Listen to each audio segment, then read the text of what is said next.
মানুষের পাশে সিপিএম রয়েছে। দেখুন, এখানকার যিনি এমএলএ ভোটের আগে, মানে এখন এমএলএ হয়েছেন, ভোটের আগে যখন প্রার্থী ছিলেন, আপনারা দেখেছিলেন যে এই মানুষগুলোর বাড়ি বাড়ি গিয়ে বলে এসেছিলেন যে তুমি প্লাস্টিকের ছাদের তলায় থাকো, প্লাস্টিক মাথার উপর, প্লাস্টিক মাথার উপর ছাদ নেই, মাথার উপর ত্রিপল, মাথার উপর ছাদ নেই, কেন সারা জীবন এইভাবে থাকবে, আমরা জিতি ব্যবস্থা করব। অনেকে ভেবেছিলেন বোধহয় জেতার পরে ওই প্লাস্টিকের বদলে পাকা ছাদের ব্যবস্থা করবেন, কিন্তু উনি আসলে বলতে চেয়েছিলেন যে কেনই বা প্লাস্টিকের ছাদের তলায় থাকবে, তোমাকে প্লাস্টিকের ছাদটুকু আর তোমার মাথার উপর রাখবো না। হিন্দু খুলে ভোট দেওয়া বদ্ধ ভুলে, আর ভোটের পরে হলো জন্ম যতই হিন্দু খুলে, ভোটের পরে গেলাম ভুলে। এসে মানুষগুলোর ঘর বাড়ি ভেঙে দিলে তো চুরি করছিলেন না, ডাকাতি করছিলেন না, পরিশ্রম করে খাচ্ছিলেন, করে কমে খাচ্ছিলেন, সৎ পথে উপার্জন করছিলেন। সেই মানুষগুলোকে কর্মহীন করলেন, সেই মানুষগুলোকে গৃহহীন করলেন। কিন্তু এটা চিরকাল চলবে না। অনেক জায়গায় পারিনি, আগে থেকে কোনো রকমভাবে নোটিশ না দিয়ে যে সময়টা দেওয়া উচিত মানুষকে পুনর্বাসনের জন্য, সেই সময়টুকু না দিয়ে হাবড়া সহ আমাদের দমদম সহ বহু স্টেশনে, শিয়ালদা বহু স্টেশনে উচ্ছেদ করা হয়েছে, কোচবিহার স্টেশনে করা হয়েছে, বর্ধমানে করা হয়েছে। এই মানুষগুলোকে কিন্তু আমরা তাদের কাজের জায়গায় ফেরাবো। দেখুন, আমরা যে শ্রমজীবী ক্যান্টিন চালাচ্ছি, এটা একটা ইন্টারিম একটা ব্যবস্থা, কিন্তু এটা তো চিরকালীন ব্যবস্থা হতে পারে না। এই মানুষগুলো কারোর কোনো দয়া চাননি, তারা উপার্জন করে খাচ্ছিলেন, তারা পরিশ্রম করে খাচ্ছিলেন, এরা কারোর কাছ থেকে কোনো ফেভার চাননি, কোনো দয়া চাননি। এই মসজিদ অনেক বছর ধরে ছিল, কিন্তু মুশকিলটা হচ্ছে আজকে আমি দেখলাম যে সিদ্দিকুল্লাহ চৌধুরী আবার সভা করে বলছেন যে এই নিয়ে কেউ কোনো প্রতিবাদ করতে পারবে না, কেউ কিছু করতে পারবে না। এর আগে যখন রেড রোড থেকে নামাজ বন্ধ করে দেওয়া হলো, তখন দেখলাম অন্য কেউ কিছু বলার আগে জাভেদ খান এসে বলছেন যে সরকার খুব ভালো সিদ্ধান্ত নিয়েছে, রেড রোডে নামাজ বন্ধ করেছে, আমি সরকারকে ধন্যবাদ জানাচ্ছি। সুতরাং এত বছর ধরে সিদ্দিকুল্লাহ থেকে শুরু করে জাভেদ খান, এত বছর যারা মুসলমান সমাজের মসিয়া হলো, এত বছর ধরে যারা মমতা বন্দ্যোপাধ্যায়ের আমলে বললো যে আমরা মুসলিম সমাজের ইজারা নিয়ে রেখেছি, তাদের সমস্ত ভালো মন্দর আমরা রক্ষাকর্তা, তারা যদি এখন এরকমভাবে বিজেপির হ্যাঁতে হ্যাঁ মেলায়, সব কথাই বলে যে হ্যাঁ মুখ্যমন্ত্রী যা করেছেন, মুখ্যমন্ত্রীর আদেশ আমার মাথার ওপর, এই যদি এখন এদের চেয়ারা হয়, সেক্ষেত্রে বুঝতেই পারছেন যে লড়াইটা খুব কঠিন হয়ে যায়। আমরা আশা করব এই ধরনের সিদ্ধান্ত যা হবে তা প্রশাসনিক দৃষ্টিভঙ্গি থেকে হবে, অ্যাডমিনিস্ট্রেটিভ দৃষ্টিভঙ্গি থেকে হবে, তা কোনো সাম্প্রদায়িক দৃষ্টিভঙ্গি থেকে হবে না। যে আমি যেখানে মসজিদ আছে আমি বলবো যে এক্সটেনশনের জন্য মসজিদ সরাতে হবে, আবার যেখানে অন্য কোনো হয়তো মন্দির আছে কি অন্য কিছু আছে আমি বলবো যে না ওই দিকে এখন তাকানো যাবে না, এখন হিন্দুদের সরকার চলছে তাই এগুলো সব থাকবে। এইটা যেন সরকার চালানোর দৃষ্টিভঙ্গি না হয়।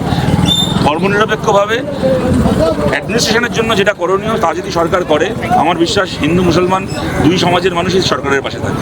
কিন্তু যদি তার মধ্যে অন্য কোনো রং দেখা যায়, এই যে যোগা দিবসের সময় কি দেখলাম, 1 ঘন্টা যেখানে নামাজ পড়লে আকাশ ভেঙে পড়ছিল, সেখানে সেই রাস্তা 7 দিন বন্ধ করে রাখা হলো যোগাসন করার নাম করে। কেন যোগাসনটা অন্য কোথাও করা যেত না? যোগাসন নেতাজি ইন্ডোর স্টেডিয়ামে করা যেত না? যোগাসন হচ্ছে তার ক্ষুদিরাম অনুশীলন কেন্দ্রে করা যেত না? যোগাসন করার জন্য মোদিকে এসে ওখানে ডিগবাজি খেতে হতো।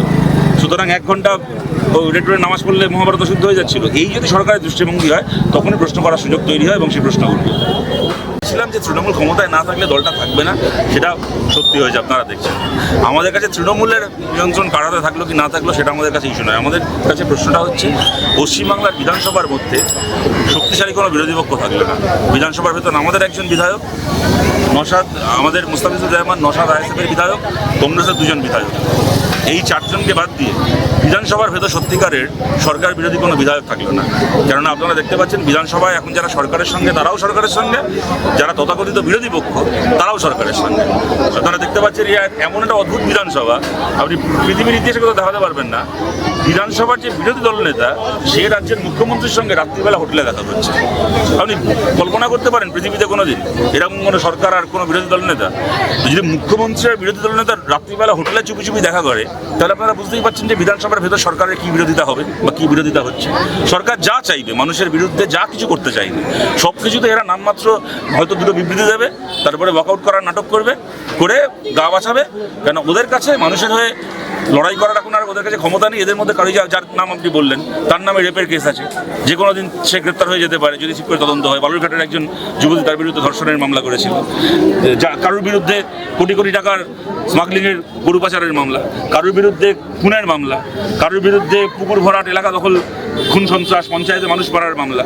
সুতরাং এখন তারা নিজেদেরকে বাঁচানোর জন্য তারা এখন শুভেন্দু অধিকারীর পায়ে সারেন্ডার করেছে, বিজেপির পায়ে সারেন্ডার করেছে। তাই তৃণমূলের মধ্যে কে কোন পক্ষে থাকলো না পক্ষে থাকলো আমাদের কাছে ওটা কোনো ইস্যু নয়। আমাদের কাছে ইস্যু হচ্ছে বিধানসভার ভেতর সরকারের বিপক্ষে দাঁড়ানোর মতো শক্তিশালী বিরোধী পক্ষ থাকলো না। তাই বিধানসভার ভেতর নওশাদ কি মোস্তাফিজুর রহমানরা যে লড়াই করছেন করবেন, কিন্তু বিধানসভার বাইরের লড়াই সমস্ত মানুষকে সঙ্গে নিয়ে আমাদেরকে যোদ্ধেরভাবে লড়তে হবে। এখন দেখুন পরিষ্কার পশ্চিমবাংলায় দুটো পক্ষ রয়েছে, একদিকে বিজেপি, একদিকে লাল ঝান্ডা আমরা রয়েছি। বাকিরা প্রত্যেকে বা তাদের অবস্থান ঠিক করে নেবেন। সে খালি সাধারণ মানুষ কেন বলবো, সাধারণ মানুষ তো বটেই, তার আগে বিভিন্ন রাজনৈতিক দল, অনেক সামাজিক সংগঠন, যারা হয়তো আমাদের সঙ্গে যারা ছিলেন, যারা হয়তো এর আগে আমাদের সঙ্গে ছিলেন না, কিন্তু যারা কিনা সত্যিকারের বিজেপি বিরোধী। দেখুন আমাদের বিরুদ্ধে যারা ছিলেন তারা যে সবাই খারাপ মানুষ এ তো আমরা কখনো বলিনি। বিভিন্ন রাজনৈতিক প্রশ্নে হয়তো তাদের সাথে আমাদের কখনো মত মেলেনি, কিন্তু এরকম অনেক মানুষ আছেন বাঙালিদের ভাষার অধিকার নিয়ে আন্দোলন করছে, লড়াই করছে, এরকম অনেক সংগঠন রয়েছে। এরকম অনেক দলিত মানুষের অধিকার নিয়ে লড়াই করছে, আদিবাসী মানুষের অধিকার নিয়ে লড়াই করছে, সাংস্কৃতিক অনেক মঞ্চ আছে যারা কিনা হয়তো বিজেপিকে ঠেকানোর জন্য এতদিন পর্যন্ত তৃণমূলকে কিছুটা প্রচ্ছন্ন সমর্থন করতে বা প্রচ্ছন্ন মদত দিতে বাধ্য হয়েছিলেন। তারা যে মনে প্রাণে তৃণমূলপন্থী এমন নয়, তারা মনে প্রাণে বিজেপি বিরোধী। সেই সমস্ত মানুষের কাছে আমরা আবেদন করছি, আজকে নতুন লড়াই আপনারা আমাদের পাশে থাকুন, একসঙ্গে আমরা লড়াই করি। কারণ আপনারা দেখে নিয়েছেন বিজেপির বিরুদ্ধে তৃণমূল তাদের পতাকা বিক্রি করে দিয়েছে, আমাদের পতাকা বিক্রি হয়নি, আমাদের পতাকা দাঁড়িয়ে আছে।